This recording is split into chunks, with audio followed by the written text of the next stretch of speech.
Hello, fourth grade family.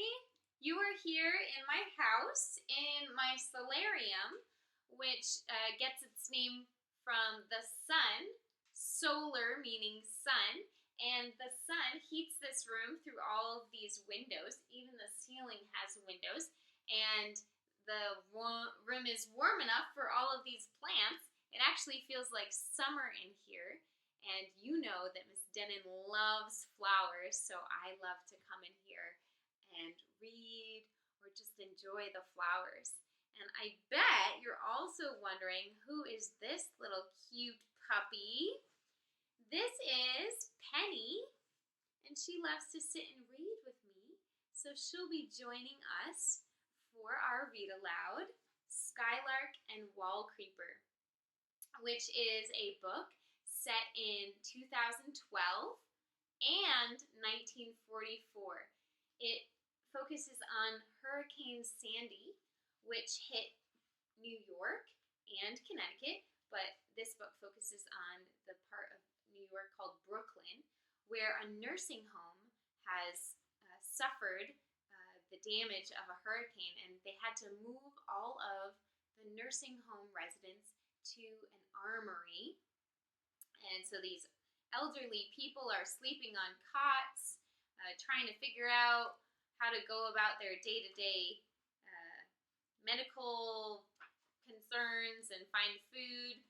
And we were just reading where Lily was talking about what kind of food they've had to eat, and she said she was sticking with water in chapter 9, called Worst Dressed.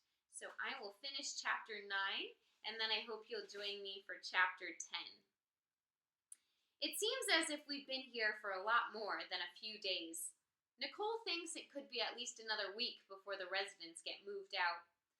The first floor of Rockaway Manor is a wreck, but the building stayed solid, she reports. They're doing a closer inspection now that the water's cleared out. She keeps checking her phone. Last message said the residents could be sent to different nursing homes around the city. We just don't know yet. I've never seen Nicole cry about her own house, but when she talks about the possibility of breaking up her residence, her eyes well up. Where will my granny go? I wondered. I can't look at Nicole when she starts talking about splitting everyone up, or I'll cry too. Poor Granny's always getting moved around. Maria comes up behind me and puts her arm around my waist. When are you ever going back to school? We all love you here, but you're going to get suspended. School's still closed. Johnny says they had some damage from the storm and won't reopen for a while. I walk away from my granny so she can't hear us. I got everything covered. You got everything covered, all right, but you're living in an armory with a bunch of strangers and old people. Maria puts her hands on her hips and tries to look tough, but I don't think she really means it. She knows that she can rely on me more than some of the adult volunteers. A lot of the Brooklyn volunteers don't stay very long and just get in the way. This is making me think that we are also not in school right now, but under a little bit different situation. We're trying to take preventative measures to make sure that the sickness that seems to be going around doesn't spread anymore. But Lily has to be out of school because of this hurricane, and they're trying to figure out what to do next, right? Let's see. Johnny texted me that a lot of kids have water damage or no power, and to find someplace else to live for a while. I show her some of the texts from Johnny. Samuel's family's still in a shelter. Water's in the basement, and now there's mold. No power or heat at Carrie's apartment. Staying with cousins up north. Not happy. Or he says they're helping out relatives, I add. Like you. Like me. I start gathering up magazines that have been passed out to the residents. I don't know why anyone would think they would want to read Glamour or Golf, but piles of them keep coming in. I read People magazine out loud to Granny and her friends. They're fascinated, even though they have no idea who I'm talking about. They especially like the worst dressed section, so I have to go to that first. I like looking at the stories in the magazines that describe the hurricane. I missed a lot, even though I was right in the middle of it.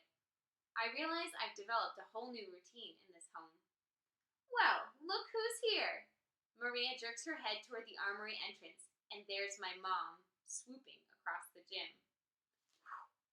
Mom has finally showed up.